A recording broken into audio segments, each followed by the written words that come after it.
very much, Josh. I just wanted to welcome everybody back for the third and unfortunately so far the final installment of our series on the Beethoven piano sonatas. Beginning with our journey, starting our journey with the Pathétique, continuing with the Tempest, and finally rounding things up today with the Appassionata. Of course, this is still, the Appassionata is still a middle period work, so there's still a lot left to say about Beethoven even after today's lecture. We have not even come close to saying, I would say, a drop in the bucket maybe for for Beethoven's works. And again, this is also a small segment of his works. Besides the piano sonatas, he has sonatas and the violin sonatas and string quartets and an opera, and of course the symphonies and chamber music and songs. So this is one slice of Beethoven's musical life. So let's jump into the Appassionata, especially since as the works progress, lengths change, but this tends to be one of the, they tend to be getting longer, and the Appassionata is not a short work. Excuse me, Yes. could you please translate Appassionata? Yes, Thank you. we're going to get to that. Passion. Yeah. Passionate. We'll talk about the title in 1 second. So the Appassionata Sonata, of course, is the title was given by a publisher. Beethoven did not give it its title, much like the Tempest and other works, the well-known works. The Waldstein Sonata was named after Waldstein, who it was dedicated to. But Beethoven, even perhaps his most famous piano work, that's the Moonlight Sonata. The Moonlight Sonata. He never knew it under the title Moonlight Sonata. So these titles were often given by publishers, most frequently without Beethoven's knowledge. The Pathétique, which we looked at the first week, was actually titled that. But the Appassionata Sonata, it's very passionate, was given its title by a publisher without Beethoven's consent. It was composed during Beethoven's middle period in 1804, 1805, and the Allgemeine Musikalische Zeitung says, "It is worth the trouble to struggle with the severe difficulties as well as with the far-fetched strangeness of Beethoven's style." There was something worthwhile in this sonata. First of all, in terms of its technical challenges, this was considered harder to play than most of his other works. And he really, Beethoven is kind of foreshadowing the romanticism and the virtuosic playing that was necessary in the Romantic period. And he's making more and more greater demands on the player. So this is certainly a leap forward in terms of the technical skill that is required of the pianist. In terms of the writing itself, and this journal was certainly right to pick up on it. I don't know if we do as much, but the critics and the people who were looking at the piece right when it first came out noticed that it was indeed strange, that there were things that Beethoven had done here that had never been done before in music. There are areas that he starts to explore that really represent a new era in music. And that's why, again, I'm going to come home to this, Beethoven is a classical big C composer. He's in the same era and style. He takes off from Haydn and Mozart, but more from Haydn, and he continues in that style. He's not romantic with a capital R, but he's certainly pushing the limits, and the Romantic composers, particularly Chopin, Schumann, are going to take those ideas that he starts to play with and really then take off from it. But in terms of the harmonies that Beethoven uses, this piece really pushes some musical boundaries and really starts to explore new territory. And we'll talk about exactly what that means very shortly. Coming back to his most famous student, Carl Czerny, he said, "It is the most complete development of a powerful and colossal idea.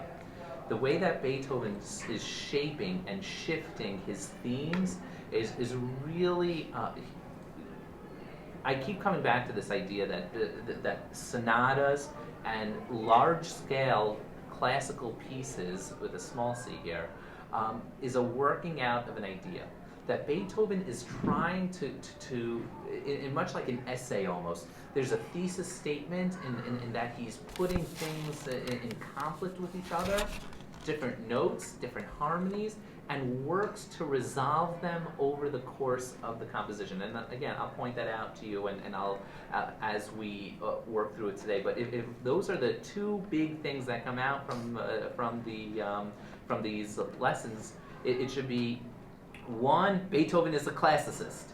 I think that that's the lens in which he composed, and that the second is that he really is working out a musical issue, and the sensitive listener and the theorists will pick up on it and should pick up on it and look at it through that lens. And things seem to make a whole lot of sense. I left my reading list at home today, the big pile of books I was using to prepare, but there are. I really do think that a lot of theorists pick up on different ideas, and sometimes when they say an idea is strange, they talk about Beethoven's strangeness, or how did he go here, or what. You have to look at it through the lens of he's working out the problem, and if you do, things start to fall into place, I think, in ways that are very clear.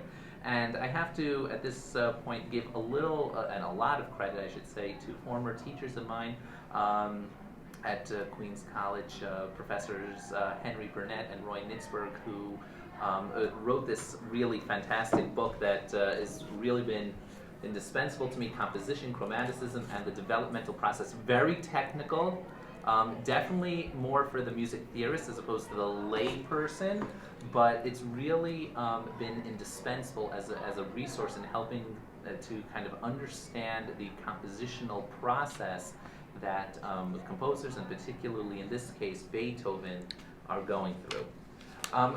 The overall structure is very important. The Passionata is in 3 movements.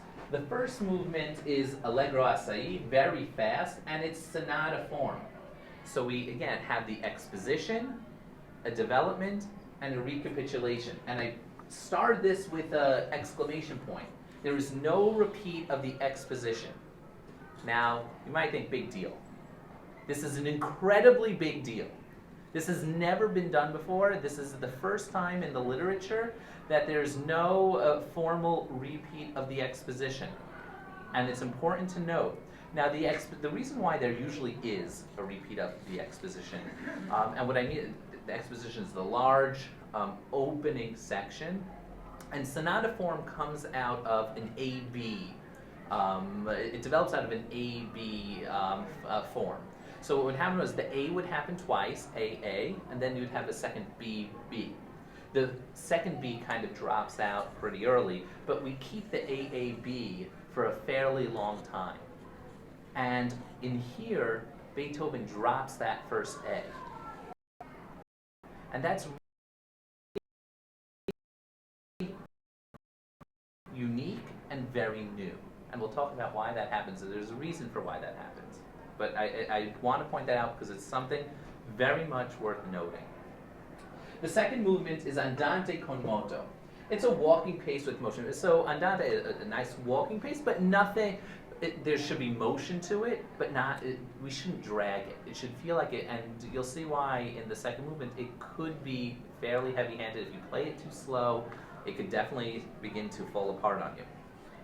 And it's in the form of a theme and 4 variations. Beethoven lays out the theme, and then there are 4 different plays on that, about the mano and troppo part, in an effort to kind of just get the allegro going. It is a challenging and fast-paced and long third movement, but it is incredible in its motion. It's also in sonata form, and very unusual is that it has a repeated development. The development actually happens twice, which is interesting. And finally, there's a presto coda. There's a little ending piece that goes very fast. It really does feel like a new section with a new idea starting to be explored, but it also, of course, develops from earlier material. So now that we have the structure down, we're able to move on to what I have been pointing out in terms of, over the past 3 weeks, in terms of the main issues involved and what is Beethoven working out. Now I want to point out two important things in these dyad conflicts. So you have two notes that are going to be playing off of each other. The first one is the G to G flat. So the note G is here on the keyboard. Its neighbor is G flat, the black note directly below it to its left.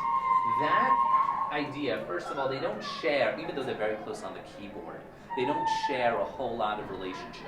They're kind of far from each other in terms of the sound that they create and the keys and the scales that they're a part of. Okay? And the same thing would be true for the D and D flat issue, which are, here's D and here's D flat. Even though, again, they look very close to each other, in the world of harmony, they don't occupy the same space. It's very hard, if you spell it like this, D and D flat, they don't really come together all that often. And Beethoven is going to constantly be playing off of each other on that, on both of these things. You're going to hear constant G's against G flats and D's against D flats. What I point out here is the G and G flat is very interesting also. The home key is F minor. It sounds like this.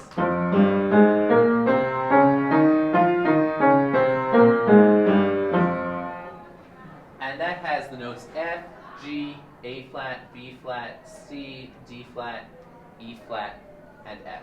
That's our home. Okay? The next segment, the first play that occurs on the theme, is a direct conflict between that and then G flat, which is just a second above it. F to G flat is just a minor second away. We call that Neapolitan harmony. I'm not sure why, it's not clear. Maybe they used it in Naples a long time ago. But the way that it ends up sounding is you have the home key here, and then it immediately takes place again. You hear how it shifted? Here it is in its home key. I don't know what stuff is playing, but so you have that G flat against the F. And then we're also, in the opening line, you're also going to get that D against D flat sound. So here you have a D natural that's written in. And there's trilled. And then you're going to have D flat right after.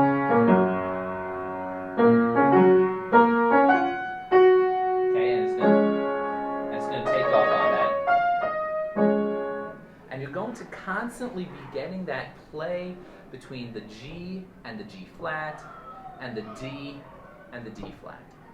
And I'm going to point that out as we listen to it. But those are the main issues, and how Beethoven gets there, and how they play off of each other. One of the motifs that you don't hear often is that D flat to C, because D flat wants to pull down to C. That's how you resolve it. And the G flat wants to go down to F. That's what you really want is this. Or this. The D flat to C, you want that. And of course that da-da-da-da he plays with also, right? That's one of his most famous rhythm motifs. Right? Keep coming back to that great work. But that is being played with constantly, and Beethoven's working it out. Now, the other main bullet point that, before we get listening, that I wanted to point out is this harmonic motion to 3, and a minor 3. So let me explain to you what I mean by that. Our home key is F, and we're settled there. Beethoven opens in it. He's using an F minor scale. Now, it's not uncommon to want to move to 3, the major version of 3. Starting on A flat, B flat, C. And the reason why that is because they have the same notes. The key of F minor and A flat major have the same notes. They just collection of pitches. So if I went from F to F, and I had F, G, A flat, B flat, C, D flat, E flat, F, or I start on A flat in a major scale, I would have A flat, B flat, C, D flat, E flat. It's the same notes. They're just starting in different place in the sequence. I guess the mathematicians among you. It's just starting a different place in the sequence. Now, what he does, instead of going to A flat major, which is common, he goes to A flat minor. Very unusual, very uncommon. Because those two scales, F minor and A flat minor, are very distant from each other.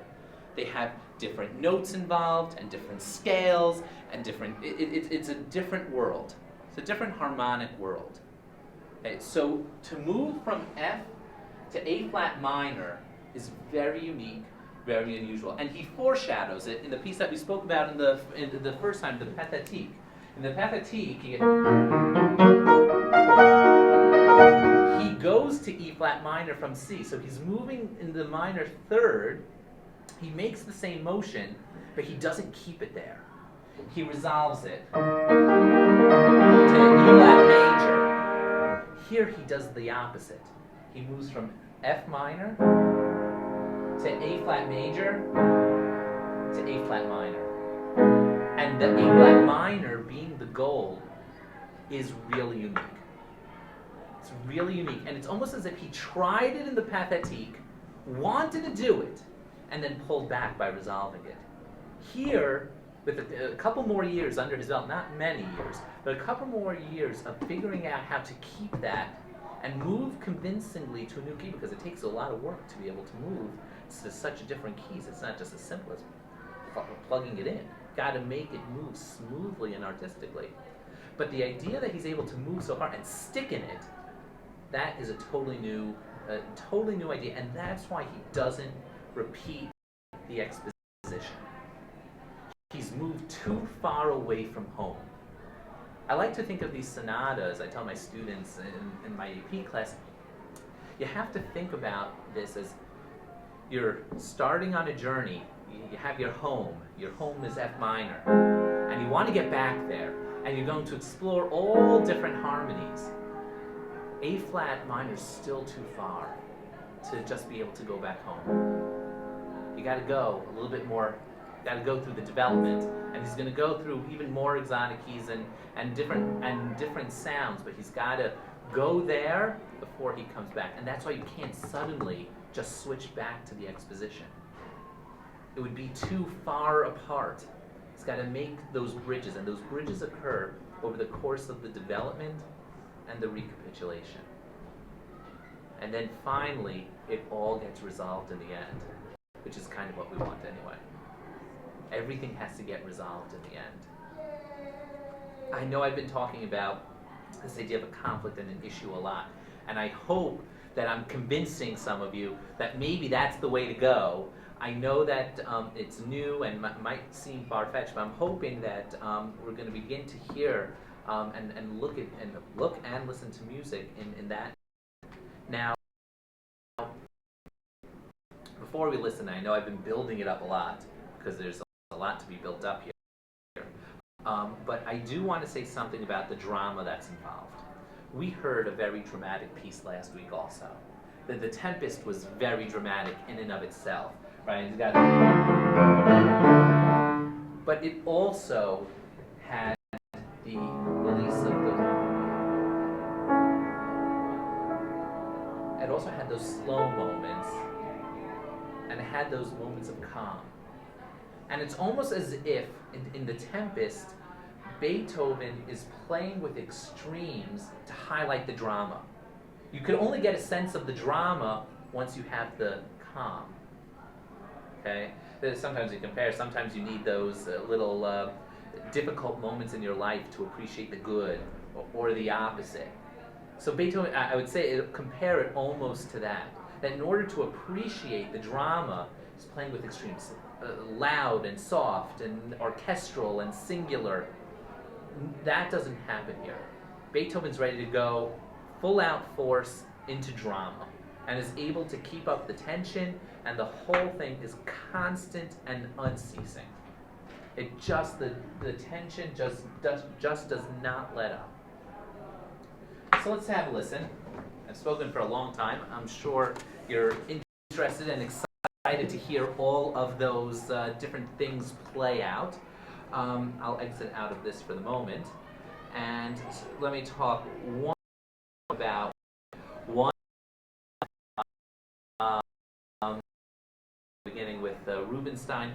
But today we're going to listen to one of my favorite pianists, Walter Gieseking. Again, German, early 20th century. Somebody raised the issue after the lecture last week, particularly with Kempf. Walter Gieseking has the same issues. There's a lot of issues around German performers and what they were and what they were not doing during the Holocaust and World War II. And this is there's a lot to say. There's a lot to say about whether or not we should use their recordings, whether or not we shouldn't use their recordings, and that, of course, is dependent on how much they colluded with the Nazis or how much they didn't. Walter Gieseking was blacklisted for a while, but he was later cleared of any collusion, and he came back to America with a Carnegie Hall performance that was sold out and a pretty big deal at the time. But he was certainly involved in music making in Nazi Germany. But there's a difference, perhaps, between someone like Gieseking and, let's say, the younger conductor at the time, Herbert von Karajan. Karajan, of course, was much more enthusiastic about his Nazi activities. Part of his rise was also a little bit of Germany's desire to really stick it to the leading conductor of the day, Furtwängler, who was not so into colluding and was kind of, there are all sorts of interesting things to read about him. But these are not easy things to make different, a whole other lecture series in having to deal and talk about artists during World War, the impact that they didn't have and not. There's a lot of discussion also around Richard Strauss, very important, famous composer, conductor of the time. Was he a Nazi? Was he not a Nazi? Did he do it because he had to for his family, or whatever those reasons are? There's a lot to talk about. That being said, I thought that this is a really fantastic performance. I wanted to share it with you, and again, we can continue that discussion at maybe a different time. But we'll listen to Gieseking play the first movement, and then move to the contemporary Murray Pariah for the second and third. And with that one, you also have video footage of him playing, so you'll be able to see someone actually perform it at the keyboard, which is always very dramatic, particularly for the very fast third movement. Let's jump into it, and it starts off with our first harmonic in F minor.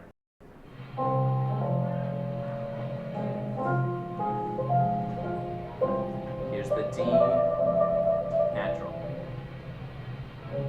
D flat, and of course the G flat is here also.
of it.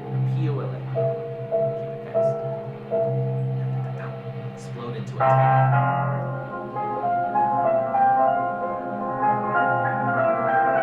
G flats. Here's going to be the last appearance in G flat.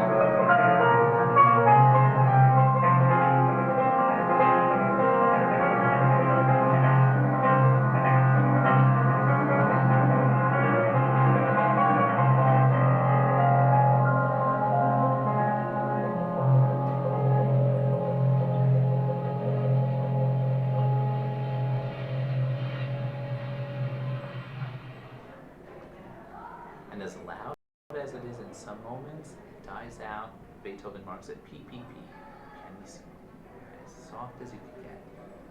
He's working all that out. High drama, and it's unceasing. And it's in, the rhythm is in 12/8. So you get that 1, 2, 3, 4, 5, 6, 7, 8, 9, 10, 11. 1, 2, 3, 4, 5, 6, 7, 8, 9, 10, 11. And it's constant, that constant motion is there. Comments? Thoughts? I always find that after the initial statement, he goes. Yeah, it's And such a. I don't know how He to thinks relate that to he's this. setting you up, right? So it's almost a setup to increase the drama, right? You think it's over, you think it's okay, you think he's resolved, you think it's all peaceful now, and it just drags you right back in, right? You think it's gonna just end. You got a nice solid major chord, and then pulls you right back. And he did the same thing last week also in The Tempest. He gave you that really nice F sharp major chord, turned it into F sharp minor, right? You remember that? There's that section. Then turned it straight into, right? And here also, you kind of think that this, the whole, certainly at the end, and you think that that's where it's going to end. And then he just explodes out. And then he explodes back into the final moments. And you think it's going to, it all slows down at the end, but very, very minimally. Very minimally. Okay. And this man is deaf. And he's deaf. Well, at this point, he wasn't totally deaf. Certainly Not going on his way. But he was certainly deaf when he wrote his Ninth Symphony, so probably his greatest work was written while he was totally deaf. Certainly the very late, maybe the very late sonatas, the very late string quartets were written while he was totally deaf. So it's really, it's an amazing testament to his skill. Yes. Last week's sonata was the 17th, this is the 57th. No, this is Opus 57. Opus? So it's number 23. How many sonatas did he write? There are 32. There are 32. This is there's a lot left to go after this. There are 9 left to go. But the time frame and the way that he grows in it, there's a big gap. He was a sui generis, we know that, but he must have had some influences from the time. Who would have been? So the major influence, there are a number of them, of course. Haydn and Mozart being, I think Haydn being much more than Mozart, but Haydn and Mozart were big influences. I think that also Bach is very, we don't often connect Bach and Beethoven, besides their name being part of the 3 Bs, but I think that Beethoven certainly knew of Bach's work, and I think that the more that we take a look at Beethoven, I think that Bach's way of harmonization and counterpoint, more important. We haven't spoken a lot about counterpoint, but it's a system of harmonization. I think that was greatly influential. Other composers of the time, that the Mannheim school, there's a whole group of composers centered in the Mannheim court that were influential. Hummel was out there in terms of his virtuosic writing. He's known. His works aren't so popular. So there were influences. There were certainly influences. He was certainly a product of his time. So he's certainly there. Yeah. I know you mentioned that Beethoven was strictly classical, but wouldn't you say that he was on the cusp of being a romantic? Okay, so I would say that some of his work and some of his technique, he was on the cusp. He was on the cusp. but I think that people overstate. The reason why I'm kind of overemphasizing is because I think people overstate the fact that he's. Some people say he's a romantic composer, or not really. And I think that some of his techniques that he used will be very useful. And the composers, again, I mentioned Chopin. I think Chopin is a great example of that. But Chopin, Mendelssohn, Schumann will definitely look to Beethoven for a lot of this type of movement and harmonic motion. What about Brahms? Brahms also, for sure. When I think about the way that Beethoven moves from key to key, Brahms and Chopin are great models of how all of a sudden you think you're in A flat land, and then all of a sudden you're in G sharp land. And they play off of those enharmonics, and they play off of those issues. I certainly, can't forget Brahms, of course. But certainly in that type of harmonic motion, Brahms is also looking to Beethoven. And I think in some way, very, very consciously, very conscious look back. Okay, so let's take a look at the second and third movements.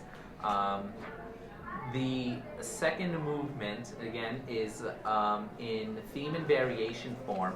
And as much as you had all this constant motion, all this tension, the second movement starts off so peacefully. You just...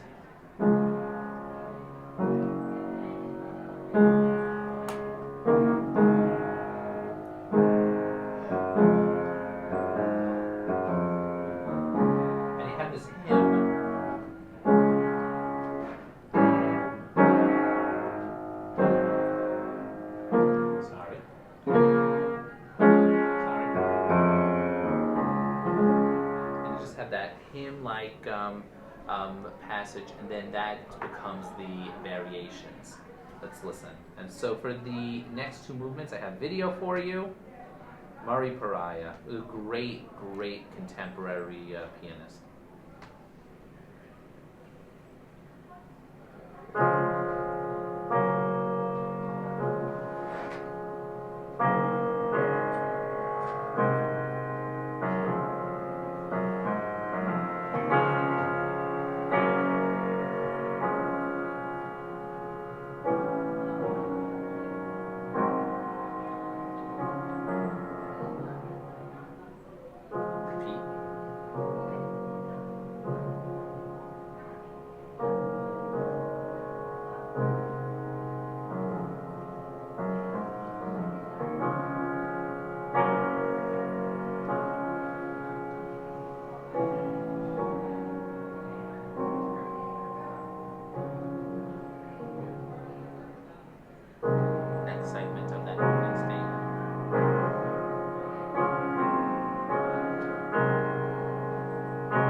the second movement and third movement run right into each other. Attacca. Right here. Big diminished chords. High tension. Exposition.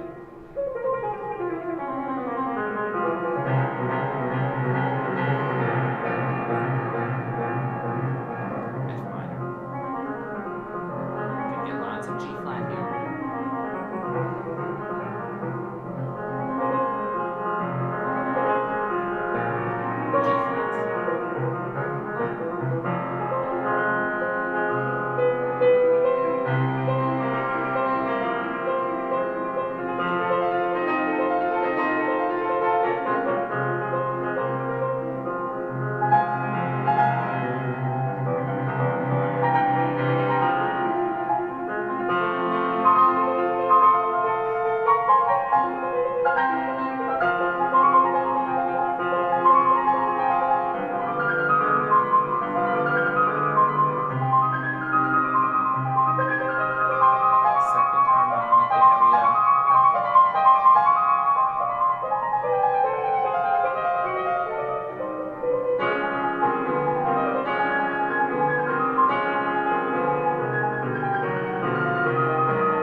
he's still living. He's still living.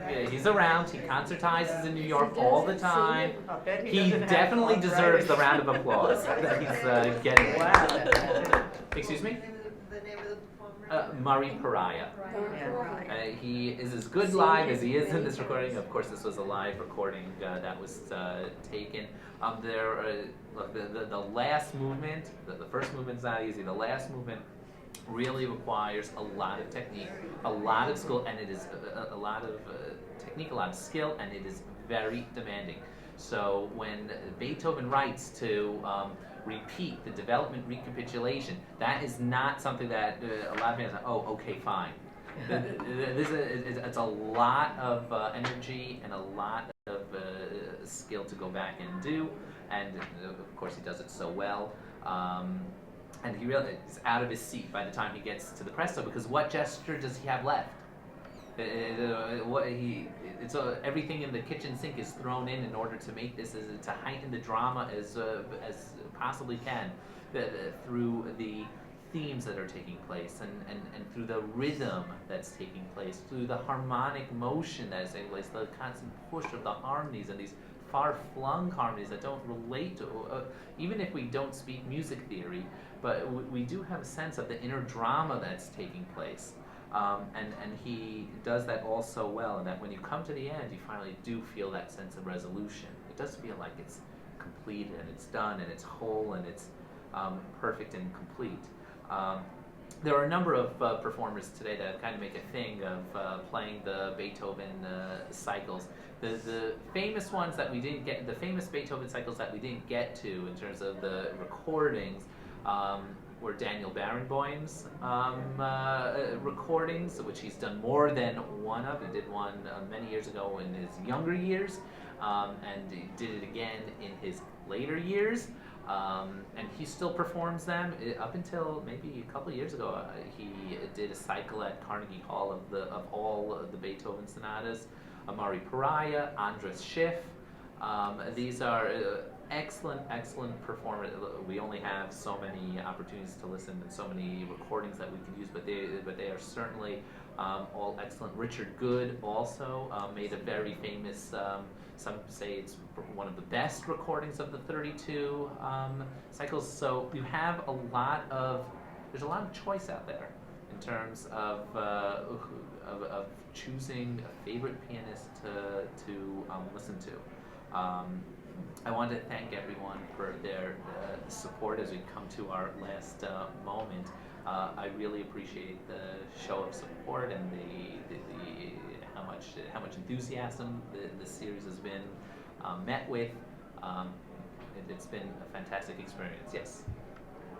We appreciate what you've done, and it's been wonderful. Any chance of it continuing or starting up again? You heard it on a live. We'll say it on the live show. Maybe we'll see.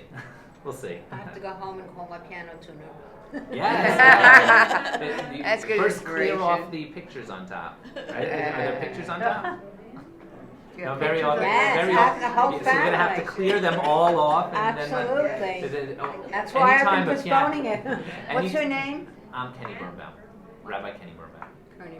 I'm only Anytime- sorry, this is the first time Anytime I've we have a heard piano this. tuner that hasn't been to the house for a while, the joke is clear off all the pictures first, because it's the first place that all the pictures Right. go. Yes. And it's for good reason. For good reason. It's a Yeah. nice place, but it should be used. It's an instrument to be used. So thank you so much for Thank you. joining Thank me. you. It's been really a pleasure. Wonderful. See, And Josh, we're ready to sign off. Thank you. you couldn't continue next week. I don't.